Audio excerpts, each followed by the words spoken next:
Alright, let's go back to the flesh room and collect this damn heart. Ah, here it is. And here it is. And of course now it's dematerializing in front of my eyes. Epic. Ah, here's our lovely pop-up screen. The ending of the previous chapter told me to use the name of the game creator. Alright, let's see if anything happens.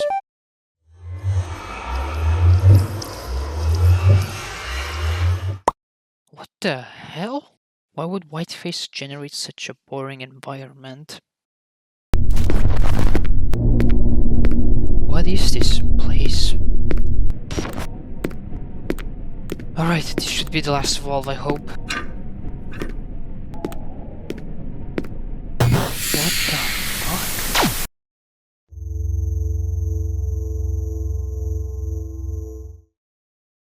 Those who were more careful might have noticed that at the end credits, you can see the entity say that its name may be Ivan Zanotti, implying that we can use this in the pop-up screen asking for the name. Is the entity somehow connected to the creator? I really have no clue or idea, but in my opinion, no. I don't think the creator would have self-inserted himself in the game, but wanted to be clever with the end credits, that's all. With this newfound knowledge, we will be sent to a supermarket. If you go to the fruit and vegetables sections, you will find a banner telling us to check the to-do list. The list in question will be added to your game folder, and in it you will read. This reality will never collide with the other one, but the events of one alters the twin and vice versa. Have you already tried resetting? See what's on the other side. Tomorrow's your turn. Don't forget to check the freezer room, send the mail, send market orders with the computer, fix the electric panel. P.S. If the PC gives problems, just turn it off.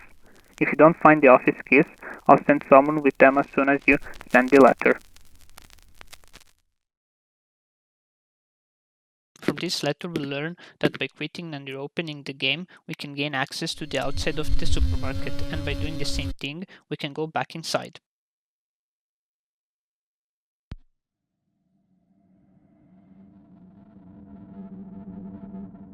This means that these two maps are the two realities that the to-do list was talking about. Thanks to this knowledge, we can do all the tasks. You do them in this order. Take the freezer room key. Open the freezer and pick up the letter. Slip the letter under the door and take it to the letter box. Go back inside to collect the office keys, where we will find the box cutter and the computer with which we can send the data. Unfortunately, when we interact with the PC, this happens.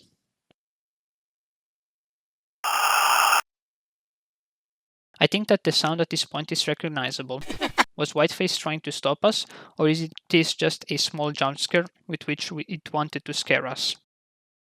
After this, we can throw the box cutter in the trash can. Go outside, pick up the cutter box near the trash bag, and use it on the electric wires. By doing this, all the lights of the market will go off. To switch the power back, we will need to go to the freezer, where the control panel of the electricity is waiting for us. Afraid of the darkness? I don't think so. I should protect.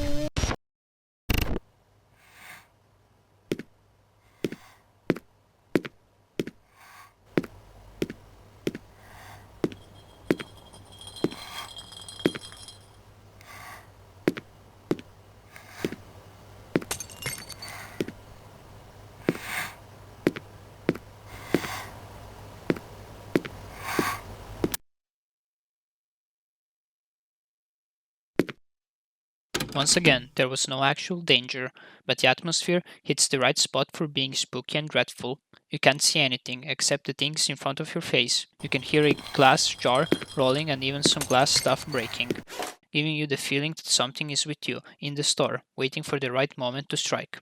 Fortunately, this moment never shows up. If you go back to the computer, it will show you that the in-game computer has sent a file to I'm scared, implying that we got a new message by the entity.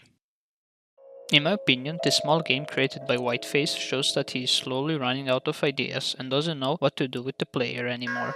He feels like he's slowly losing power over us, and because of this, he has to find new ways to entertain us or keep us busy from doing something else. The to-do list that we get in this chapter is a bit mysterious to me, because I'm not sure who really sent it to us. It could have been Whiteface, who is trying to lead us to a dead end, or maybe it's the outside helper, who is contacting us yet again.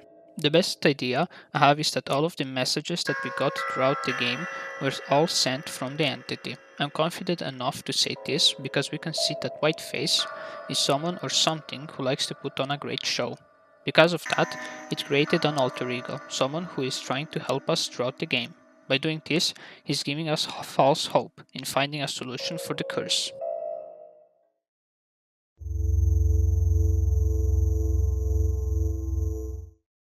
With the supermarket chapter, we get a new text file called Enter a Great Place, where Whiteface has to say this to us. It's no fun, but you're reaching a point of no return. Please, stop. I don't want to die. I want to help you. This letter shows us a new part of Whiteface that we have never really seen before until now. It is almost begging the player to stop what she is doing, because he is afraid of dying. At the end of this letter, we find a YouTube link, which sends us to this.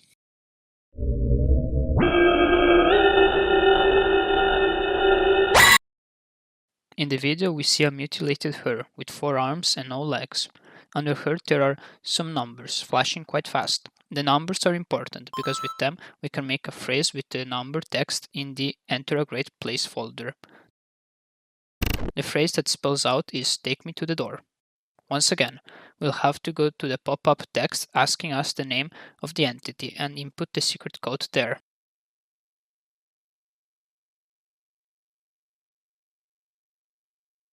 With this, we will be sent in a new, totally different area from the ones we have seen before. It almost looks like a bunker. In the main room, there are some tubes with panels with which we cannot yet interact. On each side of the walls there are 3 stairs and only the right ones are accessible at the moment. The room that we enter is called Pipes A. We have to get to the other end where there are control panels that activate the vents, which will clear the smoke on the left path.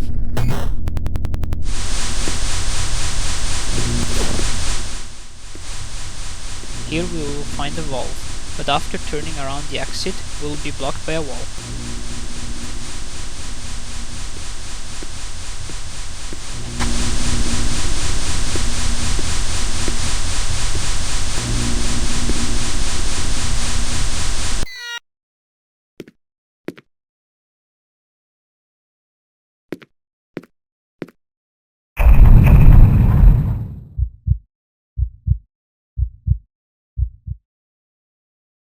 Going back to the main bunker room, we'll be able to place the valve in the big tube. This means that we have to do the same thing 2 more times. After doing this, the middle stairs will be accessible.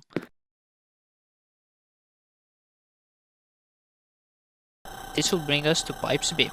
This room is a sort of puzzle with treadmills where the prize is the second valve. The solution to the maze is to memorize the map at the entrance, which tells us how to reach the valve without encountering Whiteface. Before reaching the end and grabbing the valve, Whiteface will repeatedly say no, almost like he's starting to fear for the worst and losing all hope stopping us.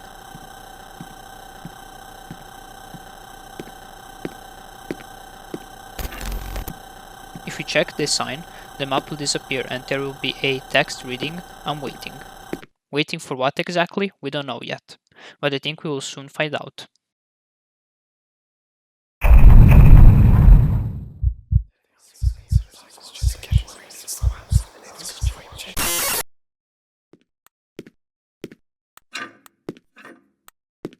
Going down the last set of stairs, we will reach Pipe C.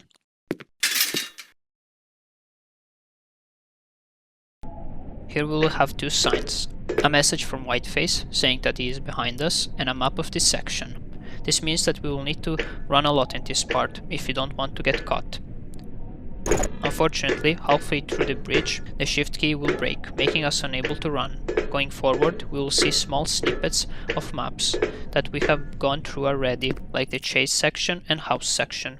It's almost like Whiteface is trying to manipulate us with this amalgamation of a map, because with this last attempt, Whiteface is trying to show us that we were able to make a lot of experiences with it through its creations. We could even say that Whiteface is trying to gaslight us into thinking that we were doing something wrong, and we should stop in our tracks.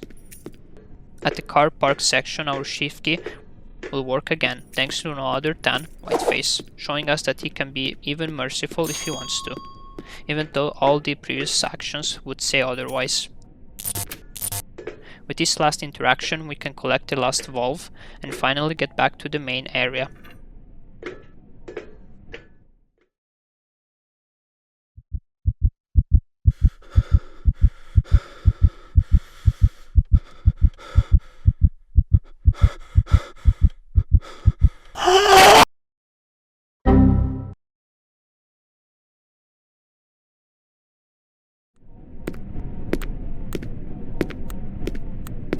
Finally, we can use the control panel, and with that, an iron door will come out of the ground. This is a point of no return. We will have to face the ending of the game. To do that, you have to get all of the achievements the game has to offer. This is the only gripe that I have with the game. It just ruins the flow of the game and the experience overall, because you have to backtrack to get the achievements you still haven't found. Most of them aren't hard, but 2 of them are too cryptic and nonsensical. Okay, I'm done with my complaining. If you interact with the door, the game will crash, meaning that we are getting somewhere.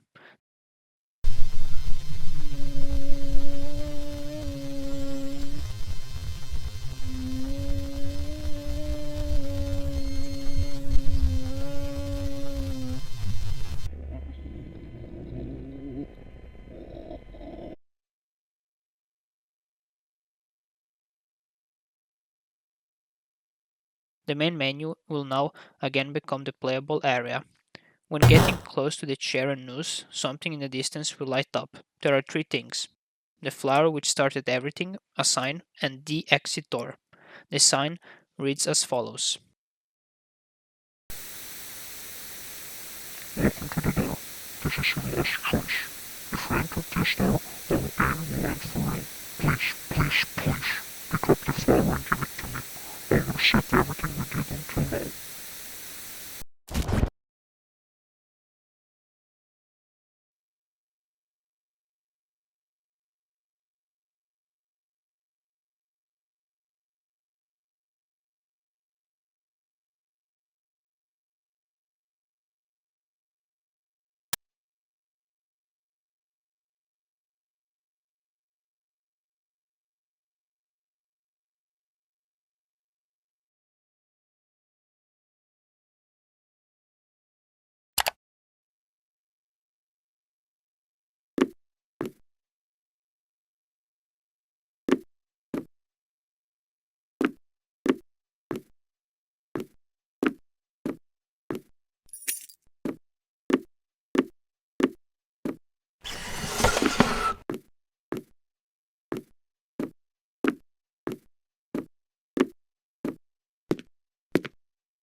In front of us there will be a white heart, and on the walls there will be written, "I'm scared." If you check the folder, you will find this last message. I suppose you're satisfied. I'm scared. I'm scared at the point that I cannot hide my heart anymore. Destroy this file. Move it. Change its name. The game will end. And so will my curse. Leave me here. I beg you. I want to stay here with you. Just a little more. Just a little more. But I do know. Farewell. From this, we gathered that the heart in the room was of Whiteface, and it was the real key to finally open the door. By deleting the heart, the world that we have inhabited will completely change, because we finally lifted the curse. The exit door that we wanted to open will be walled off, indicating that there was no actual door to begin with, and the objective of the game was to find the soul of Whiteface, who was trying desperately to hide it from us, because he knew what would happen if we found it. Going around, we will notice that the world has become mundane, almost sterile. At least the old one had some character. There was music,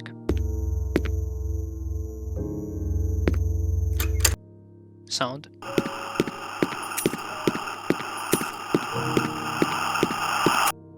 and atmosphere.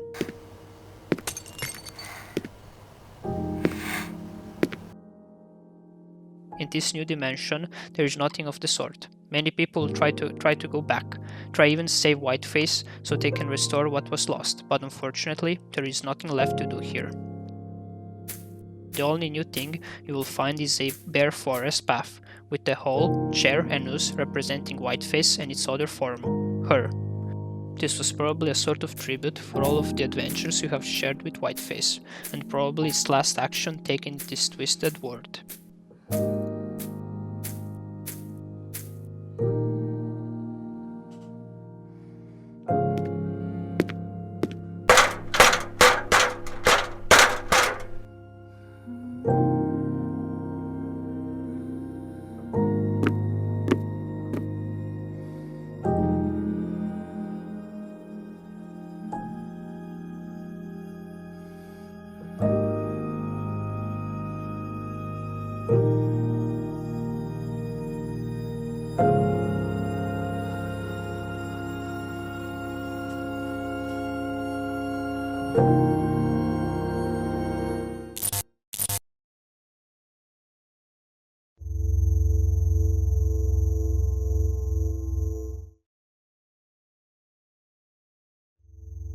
This game has quite a strong ending in my opinion.